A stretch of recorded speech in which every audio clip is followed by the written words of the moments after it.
আসসালামু আলাইকুম সবাইকে, কেমন আছেন সবাই? আলহামদুলিল্লাহ আমি ভালো আছি। আজকে আরেকটি রান্নার ভিডিও নিয়ে চলে আসলাম। তো দেখেই বুঝতে পারছেন যে আজকে আমি কি রান্না করব। আজকে আমি করল্লা আলু দিয়ে আইড় মাছের ঝোল রান্না করব। যেই গরম পড়েছে এই গরমের মধ্যে করল্লাটা শরীরের জন্য খুবই উপকারী।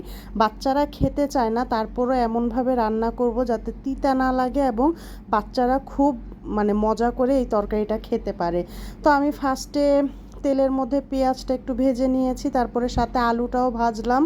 ভাজা হয়ে গিয়েছে, এখন একটু আদা রসুন বাটা দিয়ে আমি গুঁড়া মশলাগুলো দিয়ে দিয়েছি।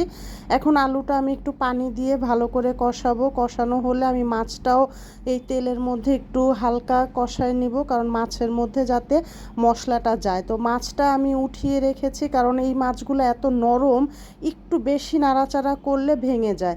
তো মাছটা উঠানোর পরে আমি এখন এই যে করল্লাটাও একটু ভালো করে মশলার মধ্যে একটু ভাজা ভাজা করে নিয়েছি। এরপরে পর্যাপ্ত পানি দিয়ে দিয়েছি। আমি একটু ঝোল ঝোল রাখবো তরকারিটা, কারণ গরমের মধ্যে ঝোল তরকারি শরীরের জন্য খুবই উপকারী। তো যাই হোক, আমার তরকারিটা প্রায় হয়ে গিয়েছে। আমি উপর দিয়ে একটু জিরা ফাঁকি দিয়ে দিয়েছি, ভাজা জিরার গুঁড়া। এই তো আমার তরকারি রান্না শেষ। তরকারিটা খেতে অনেক মজা হয়েছে। সবাই বাসায় এভাবে রান্না করে দেখবেন। আল্লাহ হাফেজ।